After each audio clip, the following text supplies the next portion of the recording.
Hi, welcome everyone. Welcome to our first podcast, our first episode. And today, Hello. we are going to talk about. I never introduced myself. No, you didn't. Okay, my name is Hakim, and this is my wife. Laila, hello. Yeah.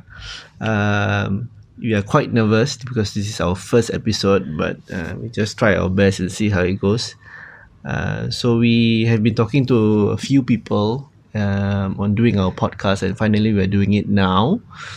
And we had a consensus, I believe, that our first topic should be about how we paid off our HDB flat in 5 years. 5 years. Yeah.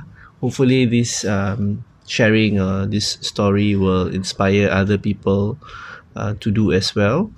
And what's initially seemed to be a very impossible task is actually very possible.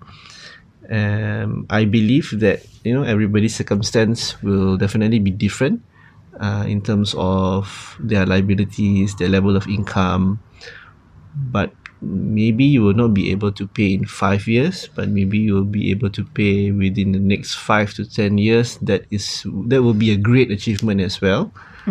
And it's nice to live a debt-free lifestyle, and hopefully we can inspire more people to do the same. Okay, so let's get right down to it. I believe the number one thing that needs to be done is to believe. I mean, first and foremost, when we brought up this idea, it was a crazy idea. Everybody around us told us that it was impossible to do. The thought of paying off your HDB in 5 years, let alone the whole idea of can we even save $100,000 in our whole lifetime?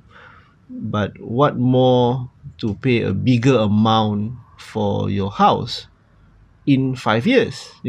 So I think, to begin with, I think to touch on the issue of mindset, to the belief of and the desire to want to do it, I think is a key component. I think the other thing was, I think we strategized, where most of our friends or the people that we know bought when they purchased their first HDB. I think a lot of people just jump into either a 4-room HDB or 5-room HDB, or even a condo for that matter. But strategically for us, we wanted something which was cheaper. At that point of time, the 3-room HDB made the most sense. And it's also the fact that I wasn't working at that point, right? So it would have probably affected how much loan we could get in the first place. Yep. Right. That's so right. you were the only one working. I was still a student. We wanted to get a house based on one person's income. Yeah. Technically, we could have only afforded a 3-room flat. Yeah. So to give some numbers, Yes. at that time when you were still studying, so your income was zero. Yep. So it was just based on my income, and it was also the same time that I just started the bus business thingy. I think I was earning about $1,000, maybe less, but let's just round it up about $1,000 before paying off everything else. We enjoyed two things. Number one, we were able to maximize our grants then. I think maybe it was about 30,000 or something like that. So a $200,000 house, which was the 3-room that we purchased, actually with our CPF money, we end up taking a loan of about 150,000. So the target was to clear 150,000 in 5 years. That was the target. Yeah. And then somehow I felt that 5 years is too long. There are going to be hiccups along the way. So I suggested that let's do this. The actions that we are going to take today should be based on 2 to 3 years instead of 5 years, just to factor in all the hiccups that will happen. Anything that can go wrong will go wrong, kind of thing. Yeah, so I can recall the day when you came back from work one day and you told your wife, who was still in school, and who was surviving on like what, maybe $500 a month worth of scholarship money. Let's clear off our house in 2 years, and I was like, "Are you crazy?" And no, no, no. Let's think about it. Let's think about it. And you actually took out the paper, and then you worked the math backwards. Okay, this is the amount that we have to pay plus interest, everything. And then, like, how much technically do we need to put aside on a monthly basis to clear this off, in 2 years, right? Something like that. And then I can't really remember what the exact amount was, but Yeah. for me, as someone who did not have the financial literacy that you have by virtue of thanks to your training and your initial career as a financial advisor. I mean, I was a student. Obviously, all this scared the crap out of me. Like, how are we ever gonna, save that much money lah? So the first person you actually had to convince was your wife, right? Yeah, but that was sufficient. Yeah, that was sufficient.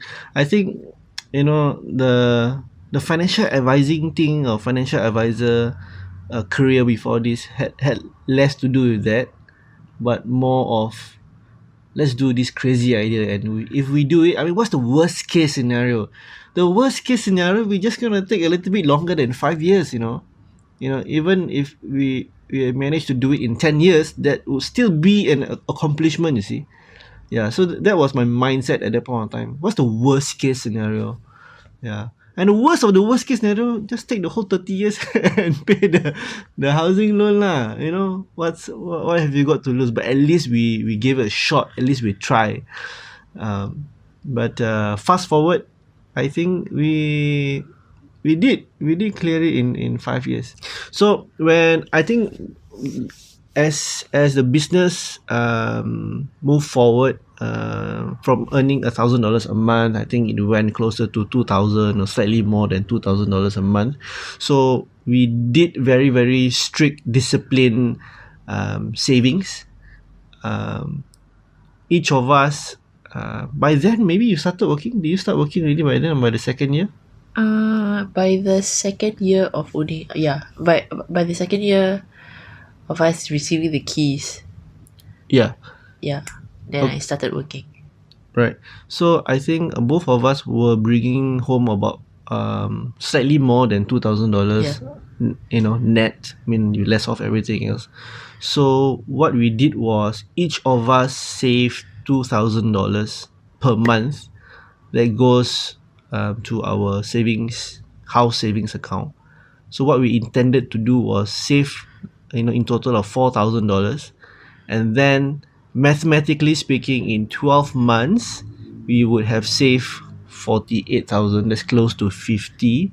So our loan was 150, plus a bit more for interest, depending how fast we clear it. So logically speaking, in 3 years or so, we should be able to clear everything. Yeah. This does not include, if you have any bonus money at the end of the year, kind of thing. So logically or mathematically speaking, we should be able to clear in 3 years, or slightly more than 3 years. So we pursued that. But of course, along the way, there were hiccups. From business point of view, suddenly there was a cash flow issue, and we needed to break the piggy bank. Yeah, we needed to break the piggy bank and get money, pump into the business to let it continue moving. And then, sorry, you say? Yeah, I think we should just let the listeners know that, like, for me, for example, when I first started working, I was straight up like earning maybe 2,400 plus. So if you round it up, 2,005. And I remember you asking me, do you think that you can survive with the same amount of money that you had as a student? Yeah. Which was about $500 a month. Yeah. And I said, since I'm so used to it, probably not going to be a problem lah. So okay lah. So just put aside $2,000.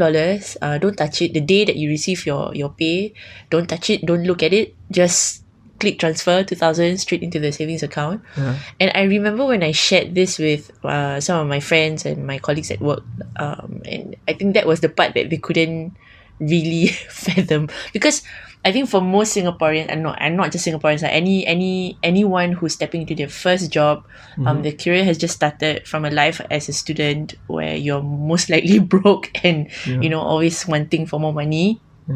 The experience of actually receiving your first paycheck, you want to get stuff, because it's that sense of independence, exercising that sense of independence. I want to get my first, I don't know, for some people it's even like my first car, or I want to get my first real pair of leather shoes, or this bag, or like this item and that item, because it is I don't know, a kind of rite of passage for people who are moving from the life of a student to and a working adult lah. So I suppose I gave that experience up. I think I continued spending like a broke student all the way up till my fifth year of marriage, when I finally saved up enough money to actually pay off the house.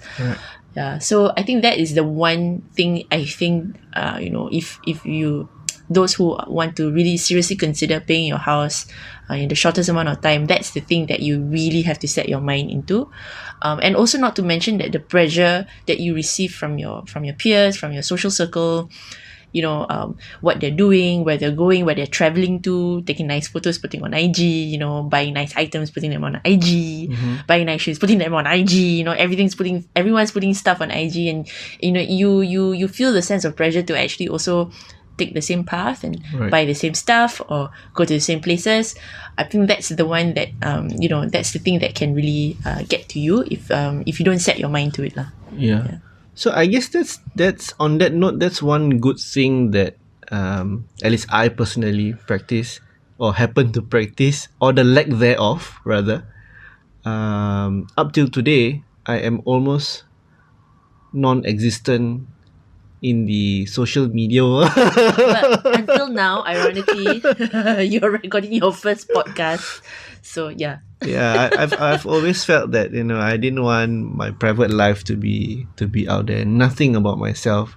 I think technically deleted all my photos on Facebook, whatever that I could delete, whatever information, even to which school that I went to, because I didn't want anything about myself online. Just between close friends and family members. I think me too. I mean, I only started being a little bit more active on social media in the past year or so after I quit my job and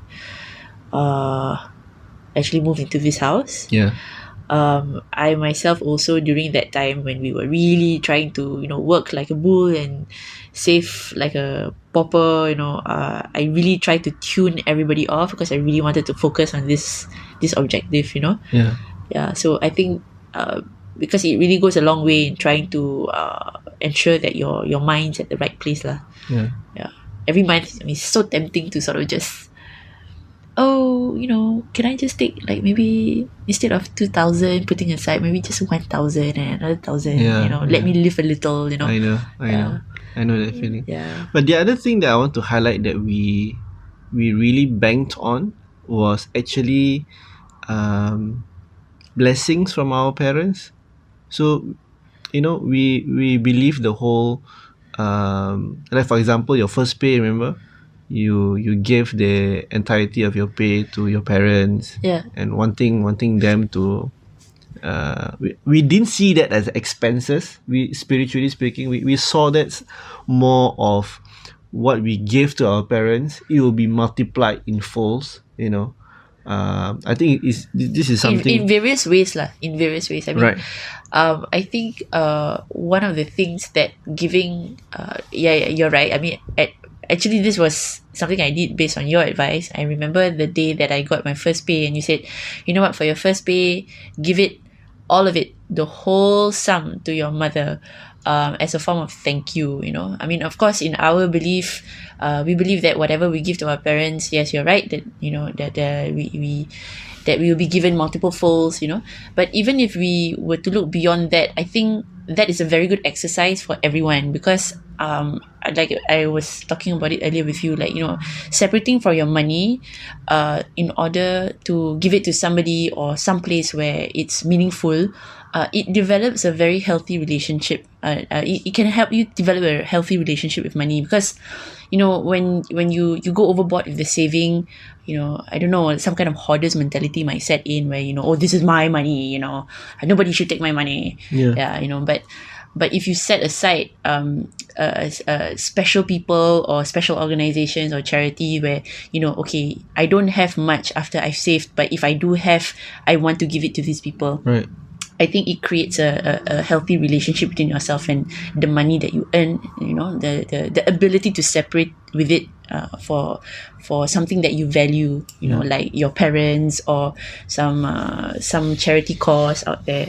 Yeah. So that was definitely something that I am very happy.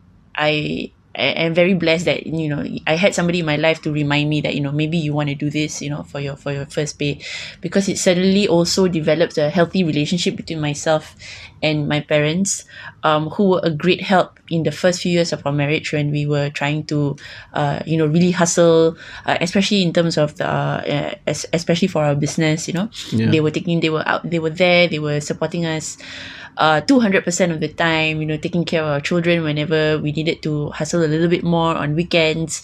They already have our daughter, taking care of our daughter every week while I'm at work. No questions asked. The more we give them, and the more by giving we are reminding them that we have them in our thoughts, the more they are willing to support us. And of course, support comes in all forms, in terms of prayer, in terms of taking care of your children, in terms of just giving you just that warm support at the end of a really crappy day, to Definitely. it's going to get better, don't worry, okay? The first 5 years of my marriage are going to be tested in all sorts of ways, just hang in there. This sort of support and words from your parents, yeah, it goes a long way. It really does go a long way. Yeah. I agree. Yeah. So moving on, what else do we do? I think we reach a point whereby in terms of numbers again, our actual monthly mortgage was actually about $500 a month. Yeah. Yeah, that's the actual amount. But we wanted to pay more. So the strategy that we did was save $4,000 a month, or whatever amount that we can, if we couldn't reach 4,000. But the target was 4K a month. And then at the end of the first year of mortgage, because I believe we took a bank loan. That's a very key component. Oh, yes. So there was the issue of, do we take a HDB loan or do we take a bank loan? The reaction of most people when we tell them that we took a bank loan, they're like, are you crazy? Yeah, I think for most people, the first thing that appears in their mind, with regards to bank loan or HDB loan, is the whole idea of, if you take HDB, and then sway, if something goes wrong, you cannot pay for your house, at least HDB more reasonable, can negotiate with you, got more empathy with you. But for banks, forget it. Some people will say, you miss one or twice, the bank will just repossess your house. All these scary stories. So to counter this problem, I was telling Laila, I was telling you, right, at that point of time, actually, again, it's back to the mindset thing. Yeah. So it is not about missing your payments. Yeah. It's about how much more do you want to pay on a monthly basis. Yeah. So even if we missed our $500 payment, hey, we have been saving $4,000 a month. What is $500? Yeah. So the shift in mindset is a very important component. Yeah. So I think that asking the right question, how much faster do we want to clear this loan compared to if we miss our payments, then how? So it's a completely different thing altogether. So the obvious choice for us, the difference was in interest rate was a good 1%. 2.6% was from HDB, and then our bank loan was like 1.6%. What most people did not know in this interest mortgage game that we figured out then was when they say, oh, it's 2.6% per annum or 1.6% per annum. Well, it's not exactly 1.6% per annum. When we did the calculation, when we did the math, if we base on HDB's 2.6% per annum, our first few years, we are actually paying about 54% of interest every month. So we didn't, Yeah. that didn't sit well with us. So that even motivated us further to quickly, clear do this big project, faster clear our loan, faster clear our housing loan. Yeah. So and then our next milestone was, actually it opened another door of opportunity for us. When we saved some money, when we saw like, hey, we have like $30,000 or forty Yeah, yeah, thousand yeah, or yeah, fifty yeah. That's thousand right. dollars in our bank, then an opportunity presented itself. Um, so I think that was when the early days of Grab and Uber. Yeah. So me being in the transport business, saw the opportunity that, hey, we have some capital, and this money that we have been saving, instead of just waiting for 1 year to go by or 2 years to go by before we finish our lock-in period, because if we do a partial payment to our housing loan, we would be penalized, right? So Yeah. we're waiting for our lock-in period to pass by. So while waiting, we realized that, hey, we could get a car and then rent it out. Yeah. Yeah. You mean a So second-hand car? a second-hand car. Chapalang car, actually. It's not even a second-hand car. To be fair, it's not a chapalang car lah. So we were very strategic about it. So we wanted it to generate cash flow for us. Yeah, So at that point in time, everybody wants to rent a car to do Grab or Uber.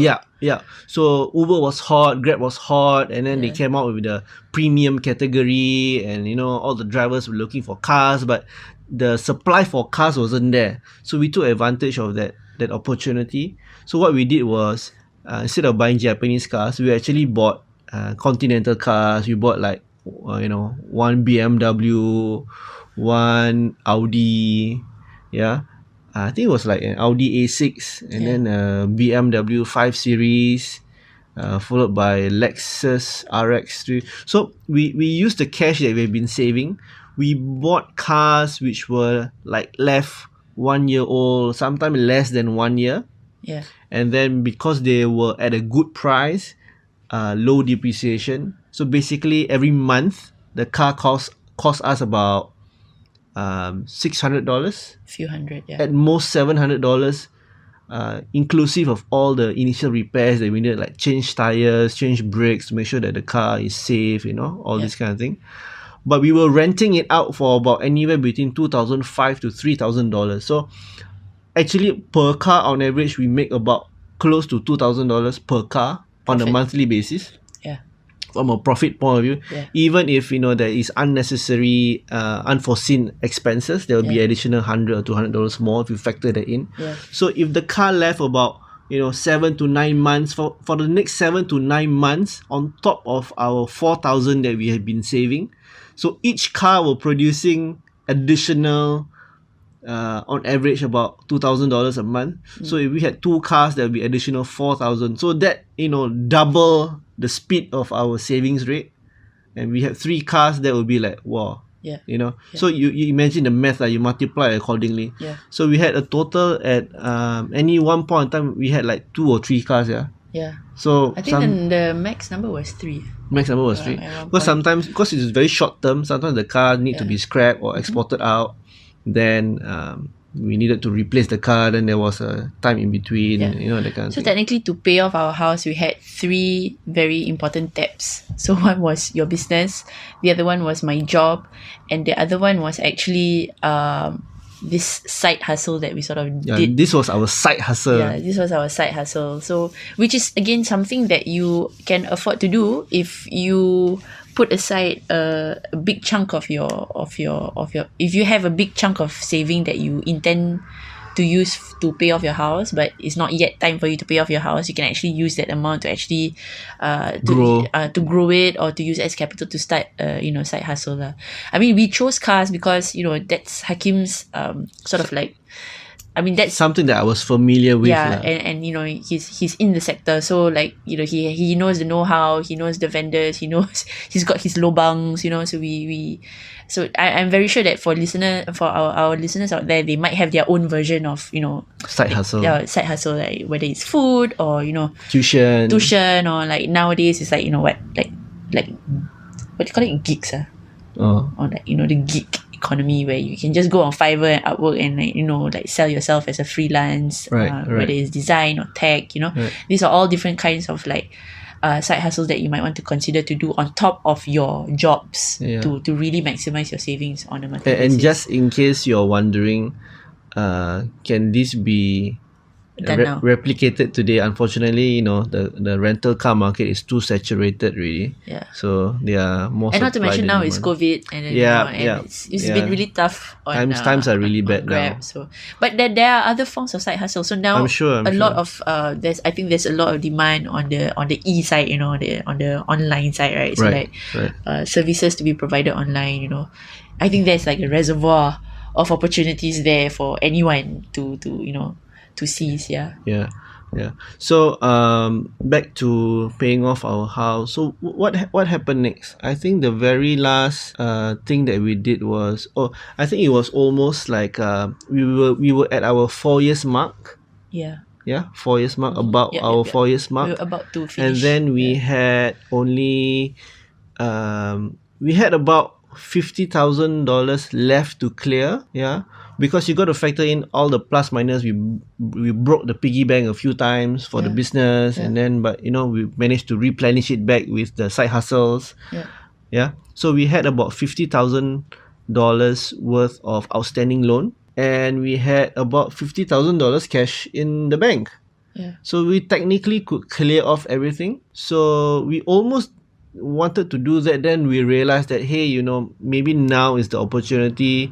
I think it was like coming 4 years plus, coming to 5 years, that we were about to reach our MOP for the 5 years. And then we were considering maybe we should wait for a while and then sell the house, relocate nearer to parents. Yeah. And then, you know, that would solve the issue of paying off the outstanding loan. So instead of paying it off, we bought another car and, you know, increase our side hustle. Yeah. Oh, do you want to touch on the refinancing bit? So Yeah, I always think- reviewing the interest rate of the Yeah, okay. So on our second year, because our lock-in was for 2 years. Was it 3 years? I can't remember. 2 years or 3 years? I think 2 years. 2 years? Yeah. Okay, so at the end of the lock-in period, we refinanced. But this time what we wanted to do was, we realized that there was a lock-in period. So sometimes the problem that we had with breaking the piggy bank, we weren't disciplined enough. So what the money that was supposed to be for the house, we broke it and put it in the business. That's not a very disciplined thing to do. So when we refinanced, we made sure that the next bank or the plan that we were on had no lock-in period.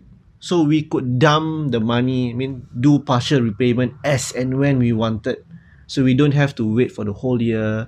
So every 2-3 months, we feel like, you know, paying another 10,000 or 15,000. Yeah. We just paid the 10,000, 15,000 kind of thing. Yeah. So that in a way forced us, you know, it's like a forced discipline thing to make sure that your principal, you know, reduced significantly, and it was over time lah. Yeah. So that was the approach that we took when we refinanced. So the interest was slightly higher. I think it was like 2% or something like that. And then, but the thing, the advantage was you could repay anytime lah. Yeah. Yeah. So what we did also with the Woodlands house, which was our first house, the 3-room. It being a BTO means everything is new.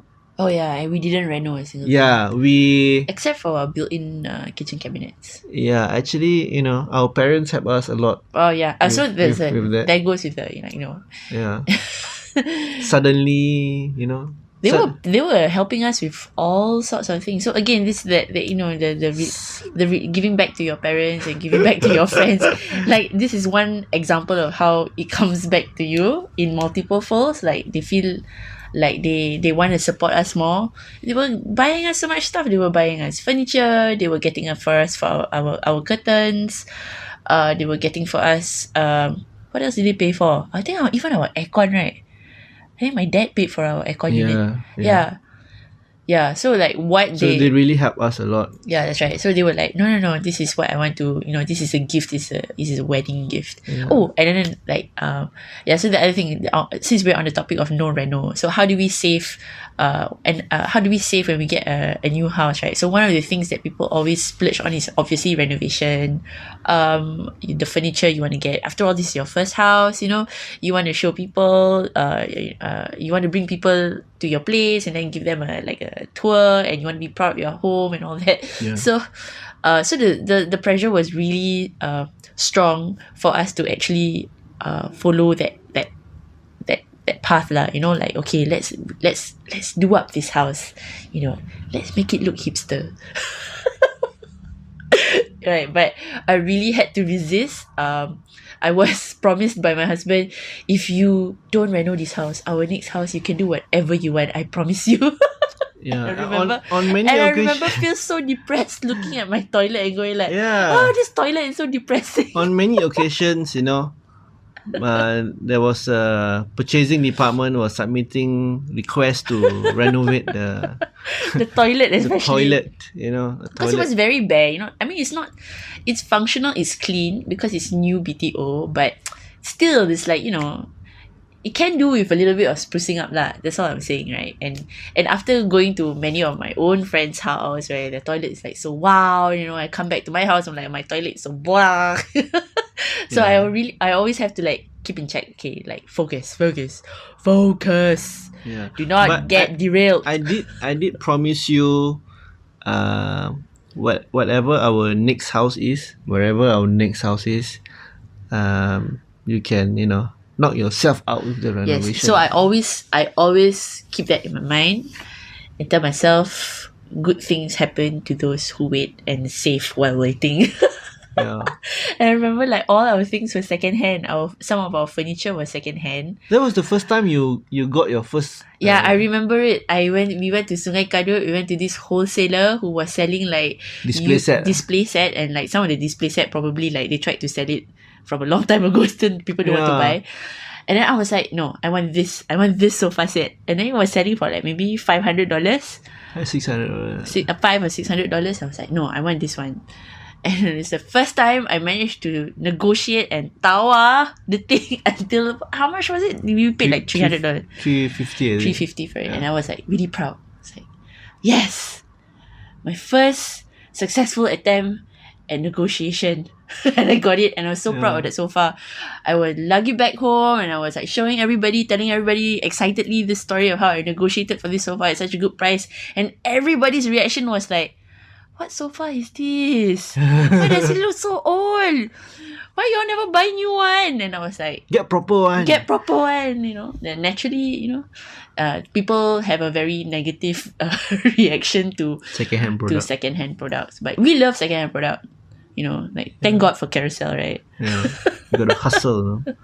Okay, so yeah. So fast forward, at exactly about our at our 5-year point, because that's where we could sell the house. Yeah, so we sold the house. Selling the house was another thing. I think the unique thing for us was we only stayed in that house for about a year. In the whole 5 years. Yep. The rest of the time was, we were there. We were treating it like a weekend home kind of thing. We come there every weekend just to stay, feel like our house is new house. And much of the rest of the week we were actually at my parents' place because they were taking care of our daughter. So they were like, don't need to go back lah, just stay here. Later you have to come back so early next morning just to send your daughter, just sleep here. They were like, well, alright then. No, that kind of helped when it came to selling the house. Yes, because the house was in mint condition. Yeah. So we sold our house within a week after posting on Property Guru. Um, yeah, I think to date our house is still record price for a 3 room over there. So we managed to sell a house. We bought a house at about 200,000. We sold our house at about 350,000. So we used everything, purchased our next house, which is in Jurong, and renovated the house. To my And heart's desire. to my Okay lah, wife's not really desire. lah. I mean, I would say 90%, 90%. Plus all the furniture and fittings, everything lah, complete, and everything was within budget lah. So take it as like barter trading lah. Sell your new house, new HDB, and we bought actually a 30-year-old or 31-year-old resale HDB. A 4 room, just Including reno. in a way you can call it upgrade lah, 3 room to 4 room if you want to call it. But older houses, the space is huge, so we took it like, wow, this is a palace kind of thing. So bottom line was, our main objective, we did not want to take a loan for the second house, so we paid off everything.